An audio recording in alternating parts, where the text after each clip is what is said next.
Aha, bugünkü dərsimiz olacaq nə? Birinci növbədə Atropatena dövləti. Atropatena. Atropatena dövləti Cənubda yaranan ilk dövlətimiz hansı idi? Manna. Manna dövləti nə vaxt yaranmışdı? 9-cu əsrdə. Manna. Eramızdan əvvəl 9-cu əsr. Ondan sonra onun yerində yaranan növbəti Cənubda yaranan dövlətimizdir. Atropatena dövləti. Atropatena dövləti necə yaranacaq? Eramızdan əvvəl 331-ci ildə qeyd elədiyi hansı döyüş? Qavqamela döyüşü. Qavqamela. Qavqamela döyüşündə kimlərin arasında idi bu döyüş? Makedoniyalı İskəndər 3-cü Dara. Aha, İskəndər və Dara 3-cü Dara. Kim məğlub olacaq? Dara. Bəli, Dara məğlub olacaq, İskəndər qalib gələcək. Ümumilikdə yadınızda qalsın, bu döyüşlərin hamısında tək burada deyil. Ümumi tarixdə misal 334 Qranik var, 333 İs var.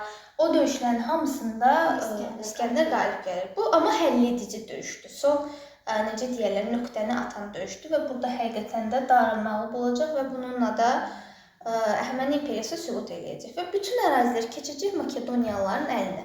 Makedoniyalılar gələndə nə edir? Bütün yerli hakimləri vəzifədən göndərir. Öz adamlarını qoyur. Təbii ki, kim hakimiyyətə gəlsə elə eləyirdi, öz adamını yerləşdirirdi.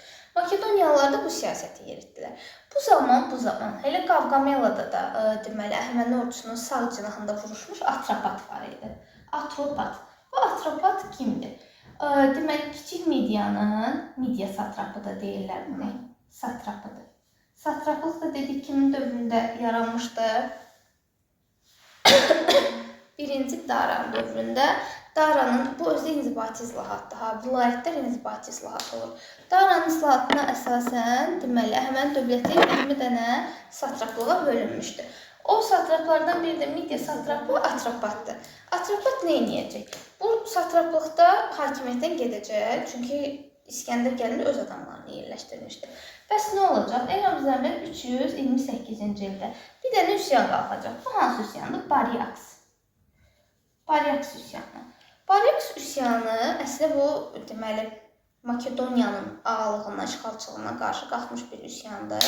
Üsyanı yatıracaq Atropat. Atropat axı sərkərdə idi o dövrdə. Atropat üsyanı yatıracaq və həqiqətən uğurlu olacaq. Baryaksı da tutacaq, verəcək İskəndərə. İskəndər haradaydı bu zaman? İskəndər yadınızda qalır. Eramızdan əvvəl 332 Misir. Bəli, Misir səfərində idi. Bunu da qeyd edeyim əlavə kimi. 327-də də gedəcək Hindistana. Misir-Hindistan səfərlərində olacaq. Bunu Makedoniya Yunanistan mövzusu keçəndə də orada da qeyd edəcəm bu məsələni. Aha, onun orada olmasından istifadə edən Baryaks onlara qarşı üsyan qaldıracaq. Amma üsyanı yatırdı Atropat və Baryaksı saxladı, İskəndər gələndə ona təhvil verdi. Təkcə Baryaksı verməmişdi, həmçinin 100 Amazonka da ona hədiyyə eləmişdi. Amazonka nədir? Qafqazda döyüşkən qadınlardır. 100 dənə hədiyyə eləmişdi. Həmçinin ona Subi vilayəti məşhur atlarından da hədiyyə eləmişdi. O Subi o vaxtda Manna dövründə də ən məşhur atlar orada yetişirdi. Bəli, və beləliklə də o necə deyirlər? İskəndərin şeyini qazandı. Nə deyirlər ona? Etibarını qazandı və İskəndər onu qaytarıb yenidən canişin kimi vəzifəsini bərpa edəcək. Atropat çox siyasi görüşü uzaq görən biri idi. Uğurları bununla da yetinməyəcək, neyniyəcək? Öz qızını İskəndərin ən yaxın adamı Perdikiyə ərə verəcək. Perdiki onun sağ qoluydu da, elə bil Perdiki. Perdikiyə ərə verəcək. Sonra İskəndər ölür.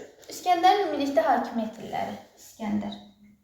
Nə vaxt gələcək? 336, 323 eramızdan əvvəl. İskəndər ölür 323-də, 323-dən 321-ə, cəmi 2 il. Ölkəni idarə edəcək Perdiki. Onun sağ qolu həm də Atropatın kürəkəni daha bu, Atropatın nüfuzu qalxacaq. Və 321-ci ildə Perdikidə sui-qəsd nəticəsində öldürüləndən sonra Atropat burada bu vəziyyətdən istifadə edib yeni bir dövlət, Atropatena dövlətinin əsasını qoyacaq. Eramızdan əvvəl 321-dən bizim eranın artıq 20-ci ilinə qədər Atropatena dövləti yaranmış olacaq. Davamlı olaraq Atropat artıq dövləti qurdu Atropatenanı eramızdan əvvəl 321-ci ildə və Atropatilər sülaləsinin əsasını qoyacaq. Birinci nümayəndəmiz olacaq Atropat. Bu sülalənin əsasını qoyan dövləti yaradandır, okeymi? Bir də bundan əvvəlki hadisələr, Baryaks, İskəndərlə münasibətlər, bir də diqqətli olursunuz nədir testdə. Testdə artıq orada necə deyərlər, hökmdar Atropat gedir, dövlət Atropatena gedir. 321-ci ildən əvvəlki hadisələrin heç birində o hökmdar deyil. Və Atropatena dövləti yoxdur. Orada çox diqqətli olacaqsınız, əsasən də dilmə bazı testlərində. Atropat, Atropatilər sülaləsinin, Atropati əsasını qoyan şəxs. Bu yaratdı. Paytaxtı da haraydı? Qazaka şəhəri. Qazaka. Qazaka və ya İzirto haranın paytaxtıydı? Manna. Sonraki dövrdə də Marağa. Marağa da olacaq Sacı dövlətinin paytaxtı. Qoy bir dənə Sacı da yazım altına, təkrar kimi olsun. Aha, çütə xəritədə eyni yerə rast gəlir, denk gəlir. Hansı ki Təbrizdir, Təbrizdən aşağıda bu ərazilər qeyd oluna bilər. Atropatdan sonra növbəti Atropati nümayəndəsi Artabazan. Artabazan. Bu Roma Yunan müəlliflərinin məlumatlarına görə ən güclü Atropati nümayəndəsidir. Hətta deyirlər ki, onun dövründə dövlətin sərhədləri Hirkan, yəni Hirkan Xəzənin əvvəlki adıdır, ora qədər çatırdı, geniş ərazilər. Amma bunun uğurları o qədər davamlı olmayacaq, çünki eramızdan əvvəl 223-cü ildə 3-cü Antiox yürüş eləyəcək.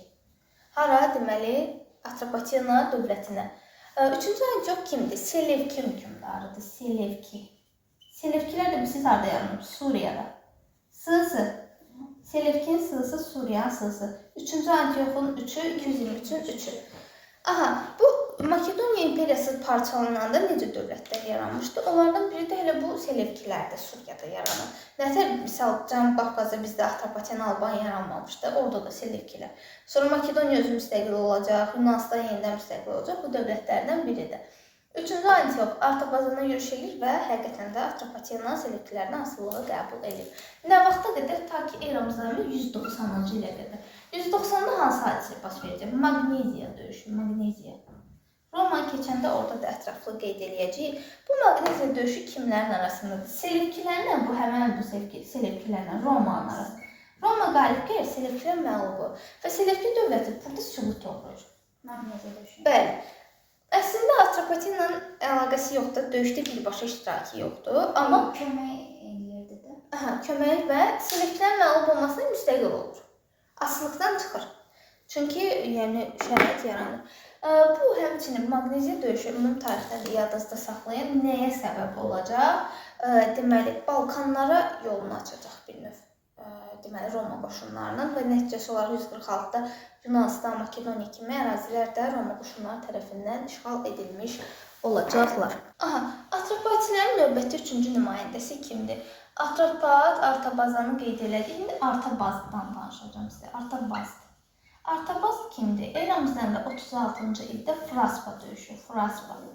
Bu çox önəmli bir döyüşdür. Roma sərkərdəsi Antonini məğlub edəcək. Antoni burada məğlub olacaq. Romanın bu dövrdə yadınızda qalsın. Romanın da siyasi tarixi üç yerə bölünür da. Deməli, padşahlıq, respublika, imperiya dövrü. Bu Qafqazdakı bütün yürüşlər, həm Pompeyin 66-65 yürüşü, həm Antoninin 36 yürüşü, Kalindinin Albaniya 36 yürüşü, hamısı Roma Respublikasının dövrünə aid olan hadisələrdir. Çünki testdə imperiya görəcəksiniz, orada imperiya görəcəksiniz, sizi çaşdırmasın.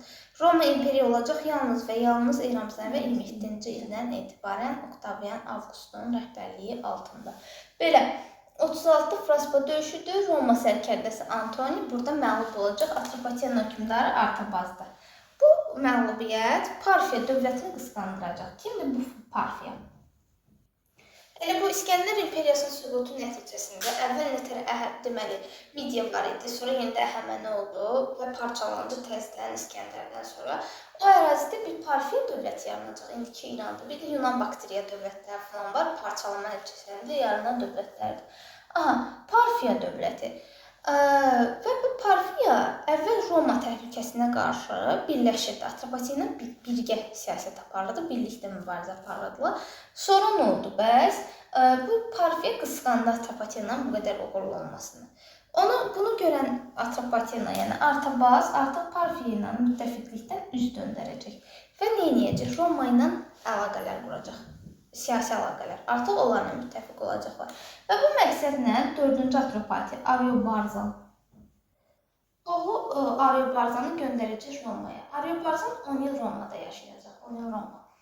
Və Roma Yunan tarixçisi Tasitin məlumatına görə Tasit onu çox yaraşıqlı, cazibədar bir medialı adlandırırdı. Həqiqətən xarici görkəminə görə. Cismani və daxili olaraq çox gözəl bir medialı adlandırmışdı Tasit. 10 il orada yaşayacaq. Eramızdan əvvəl 20-ci ildə, dediyi 27-də axı orada imperiya yarandı Oktavian Avqustun başçılığına. Oktavian Avqust Ariobarzanı gətirəcək Atropatenada hakimiyyəti və ona erməni çarlığı üzərində hakimiyyəti verəcək. Bu erməni çarlığı nədir? Kilikiyada, Kiçik Asiyada olan bir çarlıq idi. Oradakı hakimiyyətə keçəcək Ariobarzanı. Axırıncı nəhayət, sonuncu Atropati hökmdarı Ariovasdır. Ariovas bizim eranın 20-ci ilində. Ariovas öləcək, ondan sonra Parfiya dövləti bizim eranın 20-ci ilində yürüş eləyəcək Atropatenaya və Atropatena dövləti süquta uğramış olacaq. Burada süqutdur. X. Yaxşı. Ümumilikdə başa düşürəm, adları bir-birinə oxşuyur, amma bir dənə də başdan təkrar gedək. 5 dənə Atropati nümayəndəsi. Kimdir bunlar? Atropat, yaradan. O İskəndərlə bağlı məsələlər. Artabazan, ən güclü olan və həmçinin Selevkilərin ölkəyə yürüşü, Maqneziya, bu üçüncü antik məsələ. Bəli. Maqneziya döyüşünə də Asılılıqdan çıxması məsələsi. Növbəti Artabazdır, eradan və 36 Fraspa döyüşü yadda saxlayırsınız, Antoni məğlub eləməsi. Ariobarzan. Ariobarzanda Roma sayəsində gəlir Hakimiyyətə, 10 il Romada yaşayan şəxs. Ariovas da sonuncu nümayəndə, elə onunla da hakimiyyət bitəcək və başa çatacaq. Belə, bir-iki cümlədə mədəniyyətdən deyib keçirəm. Eramızın əvvəl 20-dir. Bizim eran 20-dir Hasuqdur. Yaxşı. Elə yazın. Çünki bəzən qarışdırırlar bunu 227 Sasani tərəfindən işğal ilə, o deyil. Elə 20-də süqut uğrayacaq. Ərazi olaraq qalır və Sasanilər 227-də tutur və bu kifayət qədər normal bir şeydir də torpağı tutmaq. Dövlət gedir, amma torpaq qalır axı. Mədəniyyətdən nə deyək? Elə bu Yunan Makedoniya təsiri. Harada görəcəksiniz? Kiramid, Kerifto abidəsində Heraklın adı qeyd olunur. Bu Yunan tanrısıdır da, Herakl bilirsiniz. Ona görə kiramiddə evlərin üzərində, məişətdə, tikintidə kiramiddən istifadə. Kiramiddən istifadə bu Albaniya üçün də oxşarlıqdır, orada da var. Bəli, bir də müəyyən tanrılarını sitayiş, nə bilim, qurban vermə ayinlər falan, bunlar da Yunanların buradakı təsirini göstərən amillərdir. Belə, Atropatena dövləti bu qədər.